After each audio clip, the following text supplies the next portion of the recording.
A deadly explosion rocks an airliner flying at 10,000 meters. A bomb has exploded on board. Bravo, Oscar, Mike, Bravo.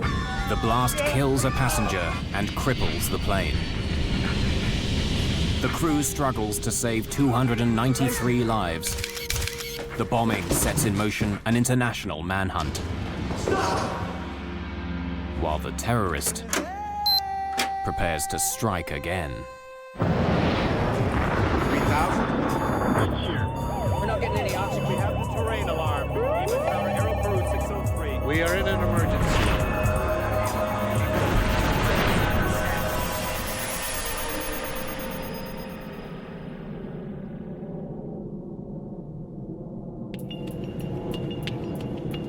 On December the 11th, 1994, Philippine Airlines Flight 434 is 2 hours into the second leg of a routine flight from Manila to Tokyo. An unsuspecting passenger is sitting on a ticking bomb. The explosion on board cripples the flight control system. Unless the pilot can regain control, the jumbo jet may crash into the Pacific Ocean.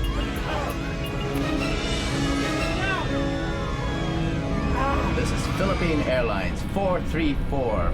A bomb has exploded on board. Bravo, Oscar, Mike, Bravo. The bombing is a frightening new development by a terrorist on the cutting edge of science. The way that the timing device was hidden inside the Casio watch just made the whole thing very concealable and very worrisome. But this is more than the hunt for a terrorist bomber. This is a story of how investigators make a shocking discovery. The explosion on PAL 434 is only a test for an attack on American carriers, an attack that would dwarf every other terrorist atrocity at the time.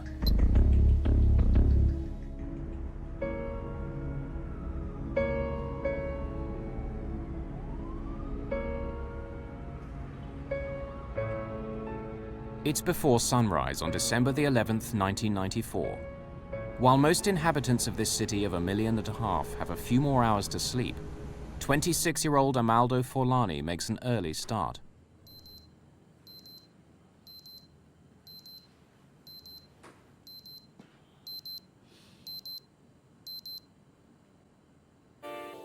Forlani is not his real name. It's the alias he's chosen for today's mission. He's actually from Pakistan, not Italy. He is putting his latest invention through an important test. Everything must go like clockwork. In his line of work, there's no room for error. He is a highly skilled terrorist bomb builder.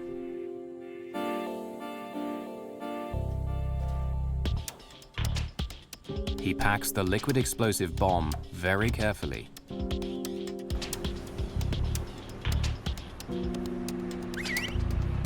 From his apartment downtown, it takes less than 30 minutes to get to the airport.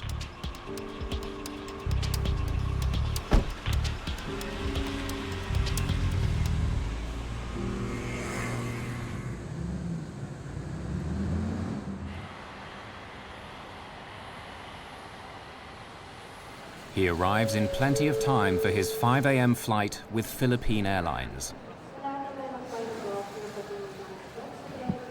Before he can board, the bomber must outwit airport security screening procedures. He's designed the components of his bomb to pass undetected by X-ray and metal detection equipment. Or so he hopes.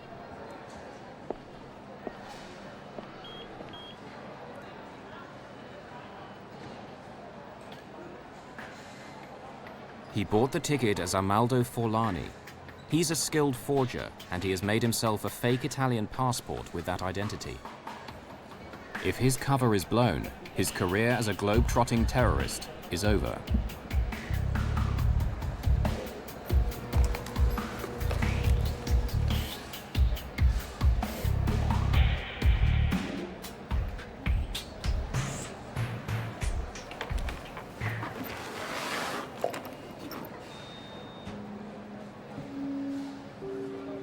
Having successfully got the bomb through airport security, he boards his Philippine Airlines flight.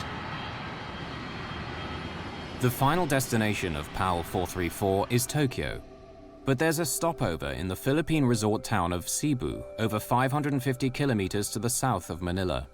This is as far as the bomber is flying today.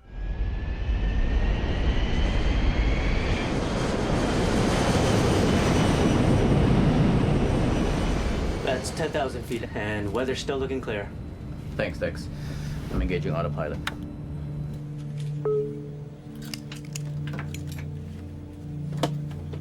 Good morning, ladies and gentlemen. This is your Captain Ed Reyes speaking. Welcome aboard Flight 434, flying south from Manila to Cebu and continuing onward to Narita Airport, Tokyo.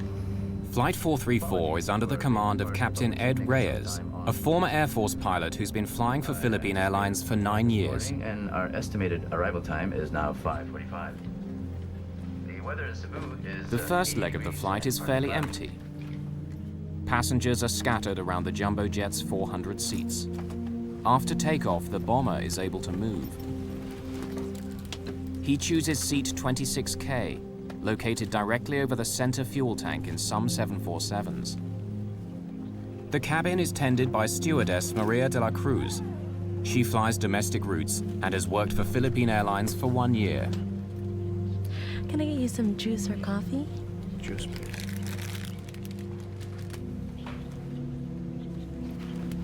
Now the bomber must find a vacant lavatory to assemble the explosive device. Arming the bomb only takes minutes, but requires total concentration.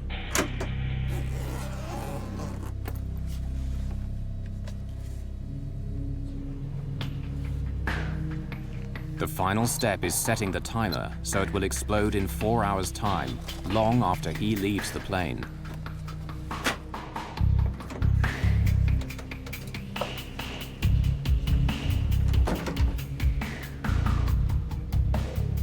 He hides the bomb in the life jacket pocket underneath his seat.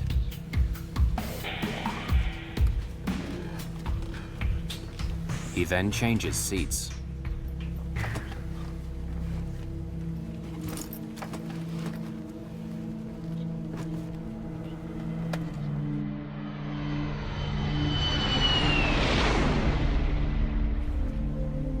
When she returns, Maria de la Cruz notices that the roving passenger has moved seats again. She will remember that he left his breakfast untouched, and that the rest of the flight passed uneventfully.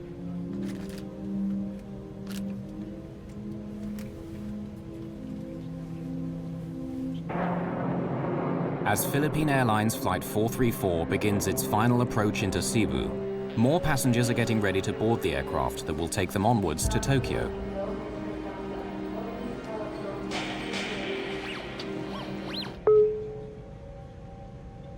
Cabin crew, prepare for landing. Cabin doors to automatic.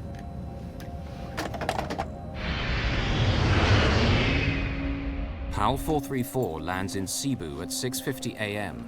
and several of the passengers disembark, including the terrorist with the alias Amaldo Forlani. Bye-bye. Thank you.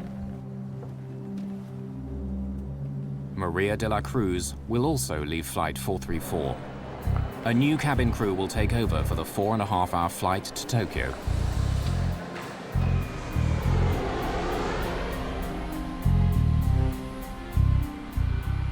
"256 new passengers board the 747 that arrived from Manila. Many of the passengers in this cabin are Japanese. Among them is 24-year-old engineer Haruki Ikegami. He's looking forward to getting home to Tokyo after his first trip overseas.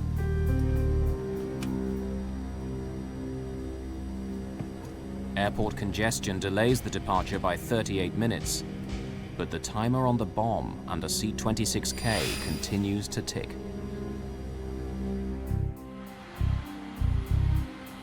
"8:30 a.m., December the 11th, 1994. All passengers for Philippine Airlines Flight 434 are now on board for the leg to Tokyo.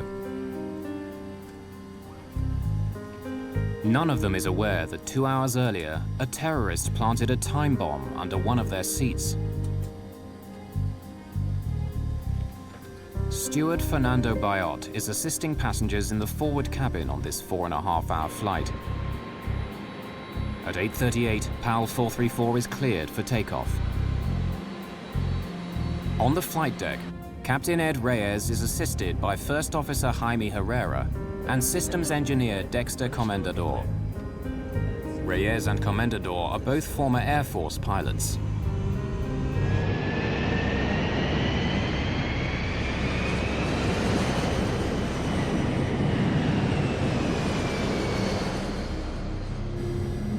Haruki Ikegami is seated in 26K, the seat occupied by the bomber earlier on the first leg of Flight 434 from Manila to Cebu. Several passengers in this cabin are co-workers, traveling with a Japanese tour group, including Keisuke Aoki and Masaharu Mochizuki. After takeoff, everything seemed normal. We were flying at 10,000 meters. I was reading a magazine, then the meal was served. After eating, I went to sleep. 31-year-old Yukihiko Usui stayed up all night on the last day of his trip, and he's ready to nap after breakfast. He's sitting in row 27, one row behind the seat vacated by the bomber 4 hours earlier. Ladies and gentlemen, this is your captain speaking. It's a beautiful day in Tokyo, sunny and 26 degrees. I expect we'll be landing at Narita Airport in 2 hours' time. 2 hours into the flight, PAL 434 is cruising on autopilot 10,000 meters above Minami Daito Island, southern Japan. To ease the pilot's workload, the autopilot remains on throughout the flight, keeping the aircraft on a constant heading and altitude.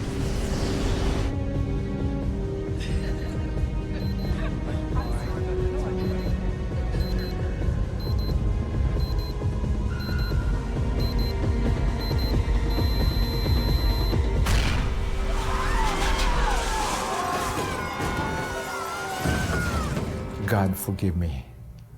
That was my inner thought, you know.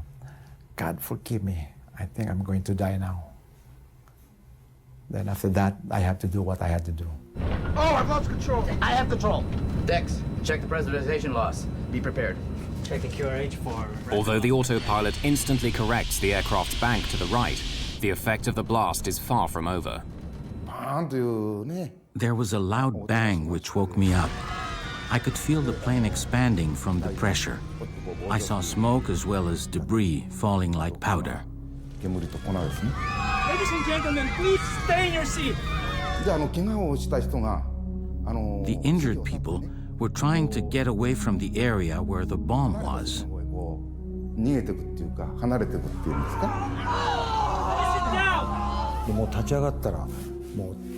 I stood up and saw that a lot of people were bleeding. I thought my life was over. Stay in your seat, please. The cabin crew's first priority is to stop passengers leaving their seats. Yukihiko Usui is sitting in the row directly behind the explosion. Both his legs are badly wounded. Steward Fernando Bayot moves him away from the blast site.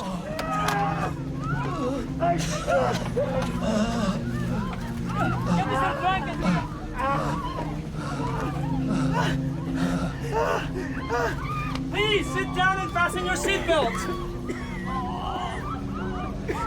Bayot now turns his attention to Haruki Ikegami. He has been swallowed by the smoking hole where seat 26K used to be. I saw this man, only his head and his arms were peering out of the hole, so I tried to pull him out. After the struggle to lift him out, Bayot realizes that part of the lower half of Ikegami's body is missing.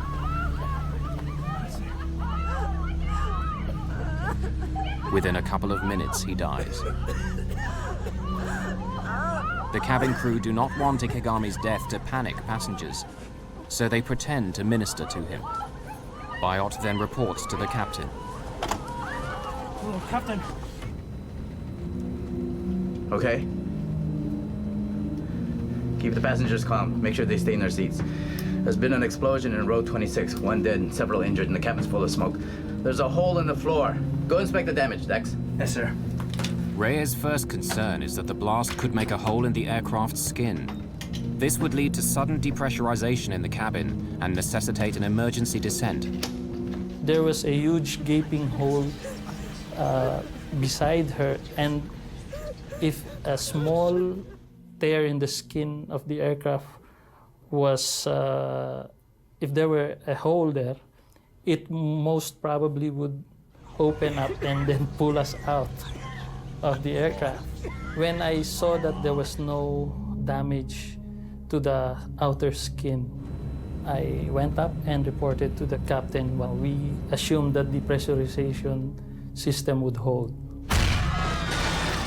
Immediately after the explosion, the co-pilot's steering wheel slams to the right, and the aircraft banks in the same direction.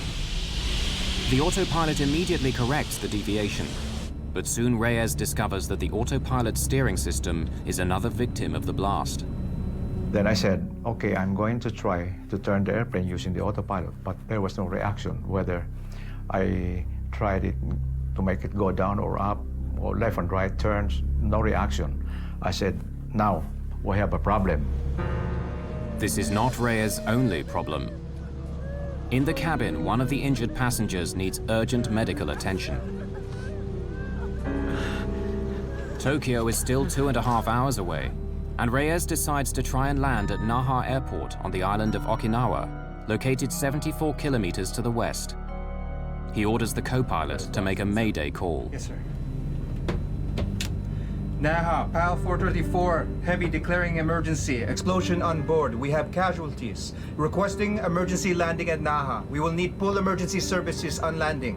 PAL 434, Naha, please repeat. Say again. Naha, PAL 434, heavy declaring emergency. Explosion on board. We have casualties. Request emergency landing at Naha. We will need full emergency Getting the Japanese air traffic controller to understand the emergency proves to be difficult. Naha, Naha, Naha. This is Philippine Airlines 434, flight level 330. A bomb has exploded on board. Bravo, Oscar, Mike, Bravo. Bomb explosion. Request emergency landing at Naha. And there was silence. Then the controller came in, another controller, an American. Okay, Philippine 434, I'm taking over. The American air traffic controller is from an American base on Okinawa. Turn left, heading. No, I shot back. We cannot turn at this moment yet. We will tell you when we are starting to turn towards Naha. We have problems with our flight controls. Ladies and gentlemen, this is your captain speaking. We will be making an early landing at Naha Airport in Okinawa. We'll be landing as soon as possible, so please remain in your seat with your seatbelt fastened. But landing at Naha is easier said than done. The autopilot is not responding to any of Reyes' commands, and PAL 434 is heading straight past Okinawa. Reyes must find a way to steer if he is to have any chance of landing safely. But disengaging the autopilot might result in losing what minimal control he still has over the aircraft. Okay. Let's keep the seatbelt sign on. When we disengage the autopilot, we might lose control, so be ready. Since the autopilot won't react to any inputs that I make, I was scared if I disengage the autopilot, the aircraft might make a sudden bang to the right that we might not be able to control. At a count of 3, I'll disengage. 1, 2, 3.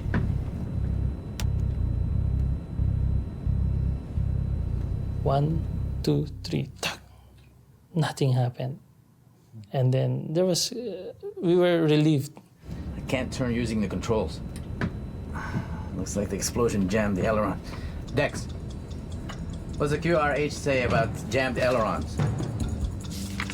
The QRH, or Quick Reference Handbook, is the pilot's Bible that lists procedures that must be followed in emergency situations. Jammed flight controls. Use maximum force possible, including both pilots if required. Okay. Let's force it. Reyes tries brute force to activate the ailerons, the panels on each wing which turn the aircraft. Since the explosion, he can only fly straight. Not getting anything from the ailerons. Can't get off this heading. Okay, re-engage the autopilot while I work out our options. It's taking much longer to land than was announced. We were told it would only be 20 minutes, but it was really 1 hour before we landed.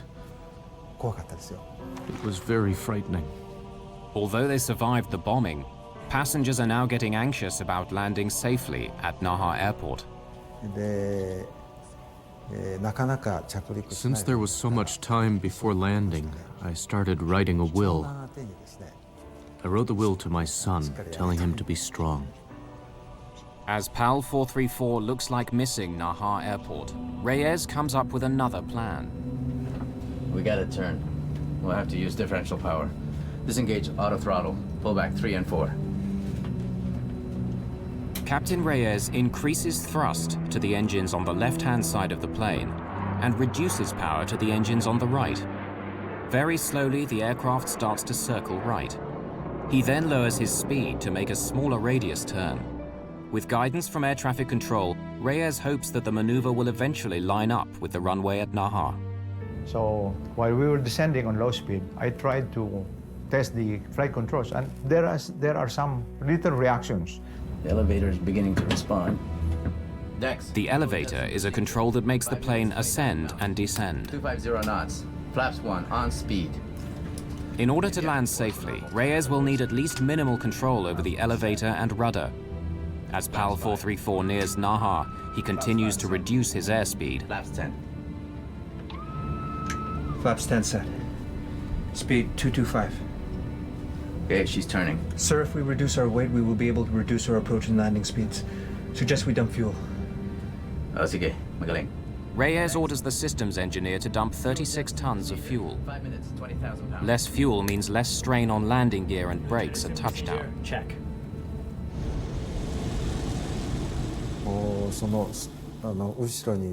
I was terrified when I saw the smoke trail behind each wing. I thought something must be burning and there would be another explosion. As the time to touchdown gets closer, Reyes worries that the bomb may have done more as yet unknown damage to the aircraft. I'm not certain our landing gear will hold up. Strap yourself in. I'll grease the purser. So he talked to the head of the cabin crew and he said, "We're not sure if the gears will go down. And in case the gears collapse while landing, be ready to evacuate." It's either you make it or you die. That's because you cannot do anything anymore. Runway in sight. With only minimal control over the aircraft, Reyes faces the most challenging landing of his career.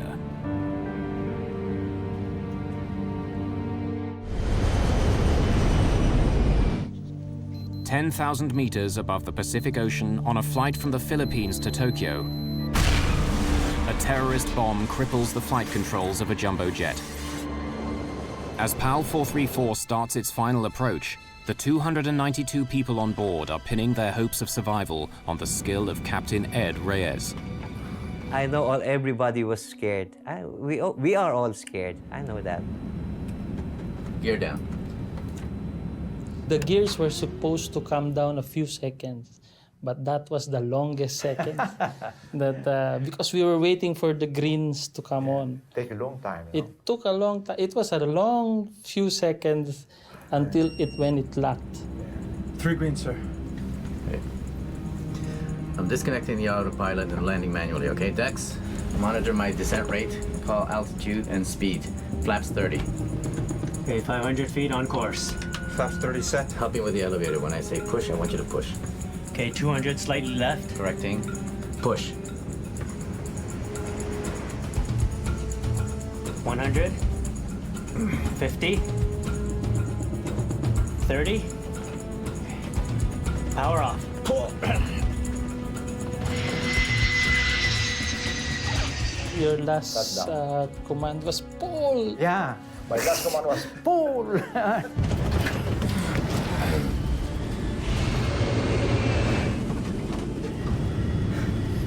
I made sure that the throttles were closed because he might give a go around and I would make sure that we would stay on the ground.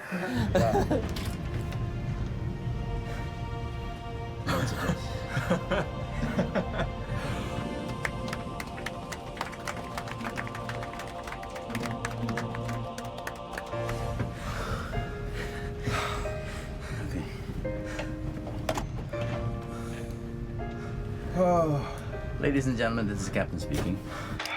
We'd like to thank you for your cooperation and your patience. Emergency crews are on their way. We'll try and get you out of here as soon as possible. Thank you.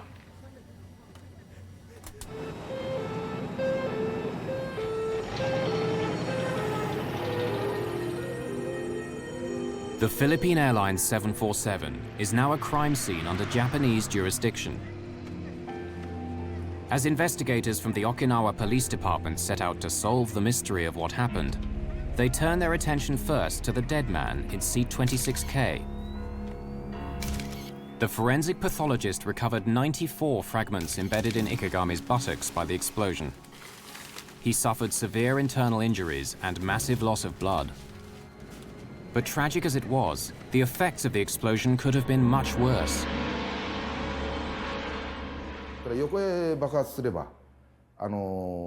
If the explosion had been sideways, it would have blown a hole in the plane and caused an air pressure problem.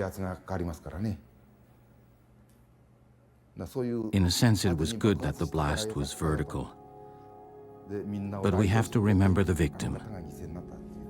He died to save the rest of us. Ikegami's body bore the brunt of the upward blast, but the explosion severed the steel cables in the ceiling that control the rudder and elevator. The charge also severed the co-pilot's control cable to the right aileron, one of the control surfaces on the wing which make an aircraft bank and turn. The downward force blew a hole in the floor and could have ignited the vapors in the center fuel tank, creating a catastrophic explosion. But by chance, on December the 11th, seat 26K was not located above the tank. Fortunately for us, we took a different version, the SAS version of the 747 that day, and that specific seat for that version was 2 seats forward of the center tank. The Okinawa forensic investigators immediately start work collecting evidence from the bomb site. They begin with the largest fragments of debris and then systematically work down until the smallest particles are retrieved by vacuum cleaner. Japanese investigators cannot identify the bomb's detonator. But by separating out bits of metal, plastic, and electrical wire that do not belong to the plane, components of the bomb are pieced together.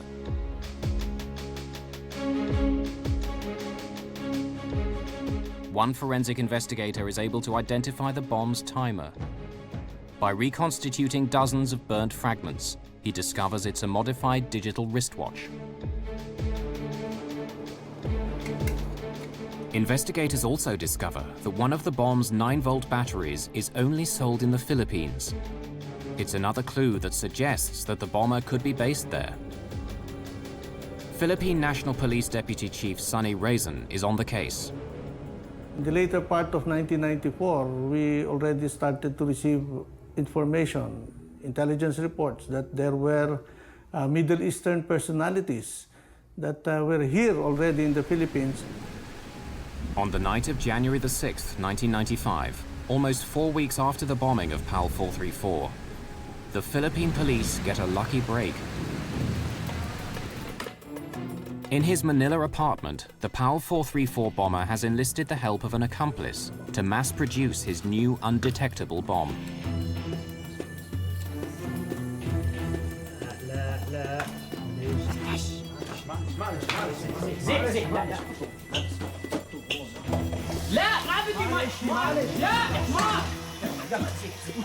An attempt to burn off chemicals gets out of hand. Acrid-smelling smoke spills out of the apartment. It attracts the attention of the doorman, who comes to investigate. What's going on? Sorry. We're playing with some fireworks, but it's okay. We put them out, and we have all the windows open inside, and we keep the door closed. It'll be fine, okay? You all open the door. No, if we open the door, the smoke comes in the hallway. We keep it closed to go out the window, okay? It's okay. It's okay. Until the smoke dissipates, the bombers decide to wait outside the apartment. The doorman isn't convinced by their playing with fireworks story. and he calls the fire department and the police.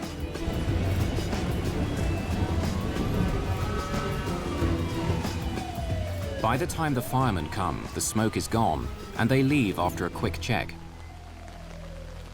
The bomber now realizes he's left a very sensitive item in the apartment, and he persuades his friend to retrieve his laptop.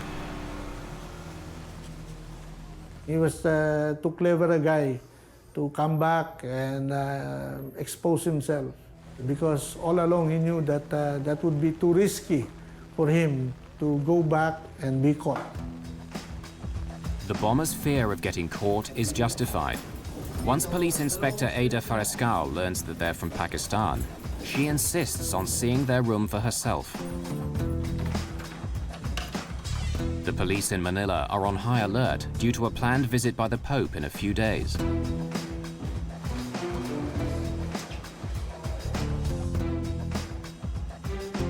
What Inspector Farescal finds confirms her worst fears about the intentions of the tenants.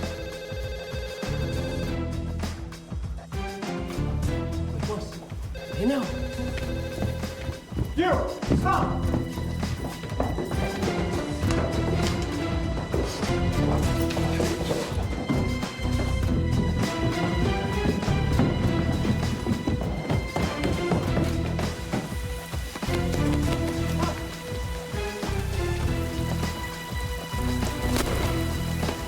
The shot distracts the apprentice and he trips over a fallen palm tree. But the cop discovers he has no handcuffs. The doorman improvises with the drawstrings of his windbreaker.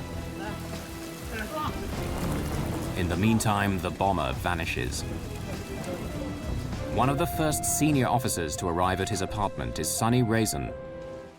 Incident at Doña Josefa apartment was the breakthrough in opening our eyes that the Al-Qaeda terrorist cell was already operating here in the Philippines. The Philippine National Police know they've stumbled onto something big, and they inform Interpol, Scotland Yard, and the FBI. When news of the raid reaches the Joint Terrorism Task Force in New York, it immediately grabs the attention of FBI Special Agent Frank Pellegrino. For 2 years, he has been hunting a terrorist called Ramzi Yousef, and it looks as if this might be his man. Well, he was always our focus since '93. I mean, at the time, that was he was the biggest fugitive around. As Philippine police comb through the apartment, they begin to find more evidence tying Yousef to the bombing of PAL 434.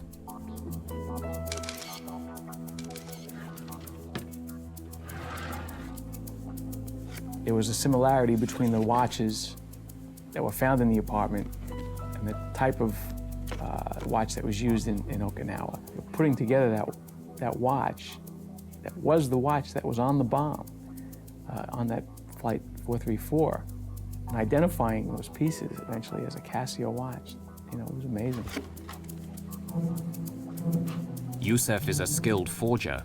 Investigators find several identification cards bearing various names, and photos in each of which he looks quite different. One ID card is of particular interest. So, almost as a dig to us, the ID card used the First World Trade Center bombing date as the date that the card was issued. So we knew right away it was Yousef that had been in the apartment. They knew chemicals. The chemical dictionary was a very well-used item, underlined, highlighted, well-read, notations throughout the book, something that he used quite often. And I don't remember the exact number. I think there might have been 100 latent prints found on that belonged to him. They knew electronics. The way that the timing device was hidden inside the Casio watch just made the whole thing very concealable and very worrisome. The identification of the bomber of PAL 434 and the discovery of his bomb factory is very disturbing news for those responsible for airline passenger safety. Ramzi Yousef is an international terrorist who knows how to get his bombs past airport security. bombs that are small, but if strategically located, can blow up a jumbo jet and kill not just one, but hundreds of people. And the bomber of PAL 434 is still on the loose.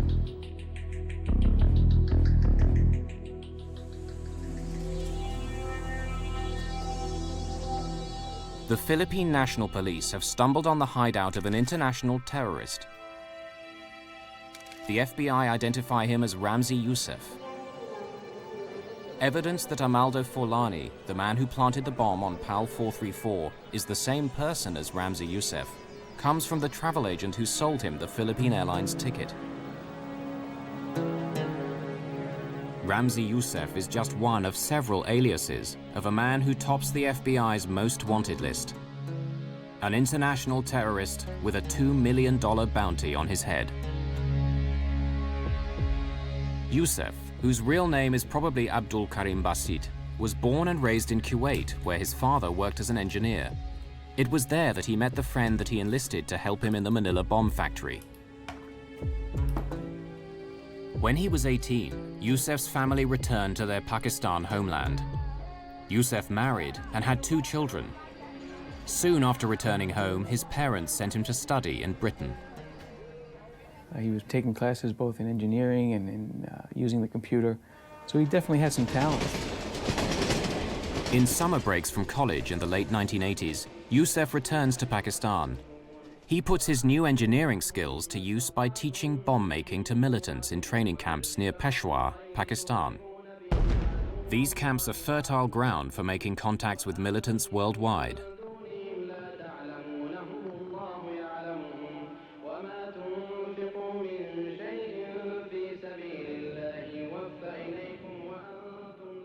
In September 1992, Yousef flies from Pakistan to New York to prepare for a major terrorist attack. On arrival at JFK, he presents a fake Iraqi passport and asks for political asylum from Saddam Hussein. The ploy works and he's allowed to enter the country.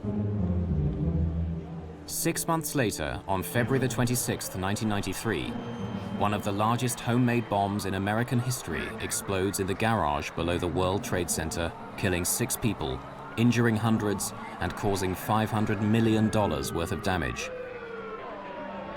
That night, Yousef is on a plane back to his home in Pakistan. He was an action figure. He wanted to keep doing things. He wasn't happy with the one success he had. 18 months after the World Trade Center attack, Yousef flies to Manila to fine-tune the bomb that he plants on PAL 434. According to Sunny Raisin, the Philippine capital suits him. Ramzi Yousef loved to enjoy life. He is a ladies' man. He associated himself with a lot of girlfriends, and he liked to party. He also drank a lot. See? And he enjoyed the life. Terrorists. They are your normal day-to-day people, the guy next door. After the bombing of PAL 434, Yousef arranges for his childhood friend Abdul Hakim Murad to assist him in Manila. But on January the 6th, 1995, 2 weeks after his arrival, Murad is arrested and sent to the Philippine Police headquarters for interrogation. It took 67 days to extract the details of how Yousef planted the bomb. My impressions of him was that he was strong-willed, he was determined. Initially, he did not break down in questioning. And it was only when the FBI team that came in and provided us with additional information or pieces of the puzzle that we did not have, that he started to talk. Tiny chemical traces of the explosive were found on PAL 434, and Murad eventually admits that Yousef uses liquid nitroglycerin that he's stabilized and concealed in a bottle of contact lens solution.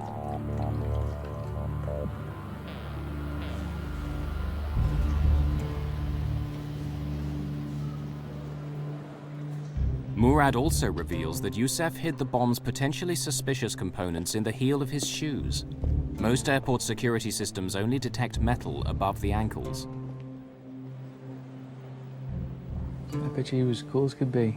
He was somewhat cavalier in his attitude towards these explosives and chemicals. To carry a container of nitroglycerin on an airplane, you know, gotta be a little nuts. Murad's confession provides details of Yousef's actions after he successfully got the bomb components past airport security. Can I get you some juice or coffee? Juice, please.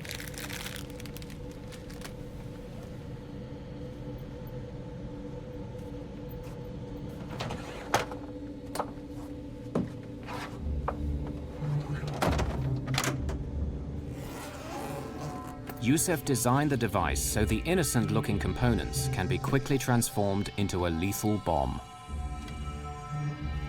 Yousef has modified a digital wristwatch as the bomb's timer. This is wired to a detonator inside the bottle of nitroglycerin.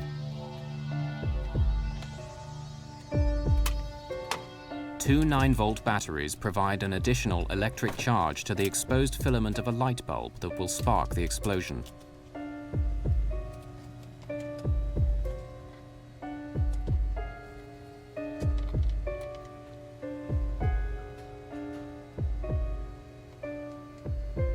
Yousef sets the alarm for 4 hours later, when he anticipates the plane will be flying high over the Pacific Ocean.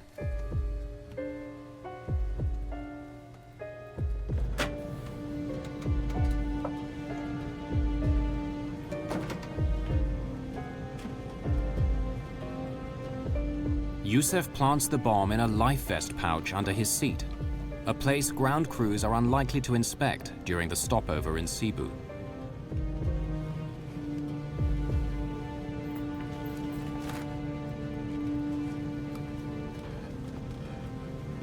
Soon after, he gets off the plane and disappears.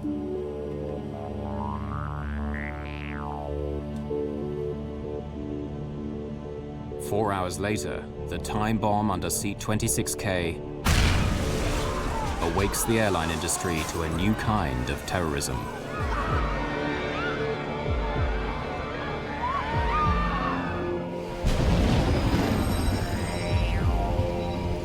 Murad's confession confirms Pellegrino's suspicions. This is just the kind of sophisticated plot he has come to expect from Ramzi Yousef. But Pellegrino is still shocked by what Murad says next.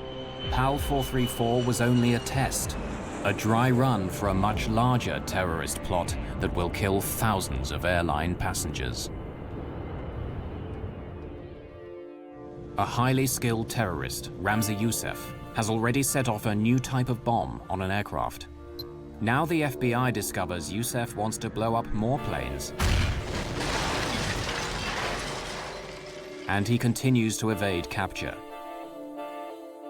FBI investigators find evidence of Yousef's meticulous planning on secret files on the laptop that he so desperately wanted his accomplice to retrieve. On the laptop computer found in the Yousef apartment building was a file which laid out a plan for 5 individuals using code names. Individuals were not mentioned on the plan, to board about 3 planes each, 2 planes, a couple of people had 3 planes, planting bombs on the planes, and then returning back to their home. Hoping when they planted the bombs and with the timing devices, if everything went well, all bombs would go off within about a 6-hour time period. Any more than one would have been an airline disaster. So, you know, if they were 50% successful in their plan, I think it would have scared a lot of people for a long time. The file on Yousef's laptop reveals that the plan, codenamed Bojinka, is foiled with no time to spare. The bombing of 12 American planes is meant to kill 4,000 passengers. Yousef's campaign of terror against the airlines is scheduled to start less than 2 weeks after the bust of his bomb factory in Manila. By the time Pellegrino and the FBI team arrive in the Philippines, Yousef is long gone. So it was a worry and it was a missed opportunity. But we also, on a lot of these fugitive type cases, you know, we're all not that different and everybody goes home. Everybody needs to go home. And so the investigation again would focus back to Pakistan. The FBI immediately begin a publicity campaign in Pakistan, promoting their $2 million reward for assistance in arresting Yousef. The strategy works. Yousef's latest recruit for yet another airline bombing blows the whistle.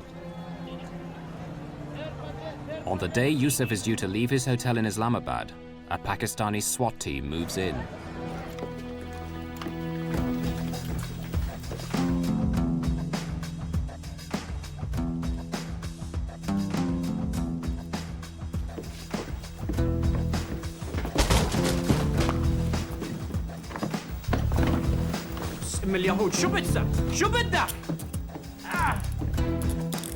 In Yousef's room are Delta and United Airlines flight schedules, as well as bomb components hidden in children's toys.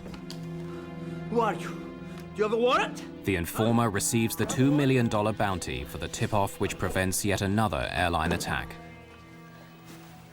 He was shocked. Did not think he would be caught.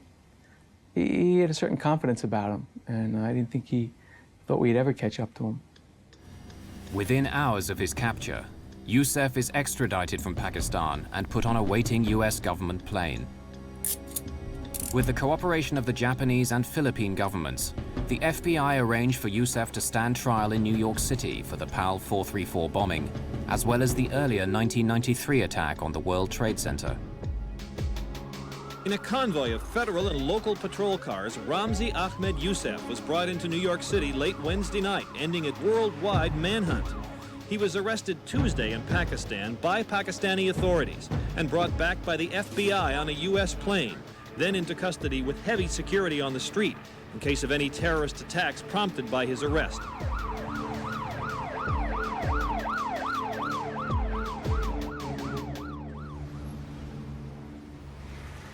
At his trial a year later in New York's Southern District Court, Yousef decides to handle his own defense against the advice of the judge. He performs better than expected, but he's found guilty on all charges related to the bombing of PAL 434 and conspiring to bomb 12 American passenger planes. Yousef is also found guilty in a second trial for the World Trade Center bombing. In his final summing up, Yousef justifies his actions. Yes, I am a terrorist and proud of it. And I only support terrorism so long as it's against the United States government and against Israel, because you are more than terrorists. Although Pakistani, Yousef describes himself as Palestinian by choice. And he justifies the PAL 434 and World Trade Center bombings as punishment for a US foreign policy that favors Israel over Palestine. And hypocrites! For both crimes, he's sentenced to 240 years in prison. The judge recommends solitary confinement for life in the most secure prison in the United States, located in Florence, Colorado. It houses the country's most violent and dangerous prisoners, and it's where Yousef will spend the rest of his life, confined in a cell for up to 23 out of every 24 hours. We cannot afford to just sit down and count our victories with the arrest of Ramzi Yousef.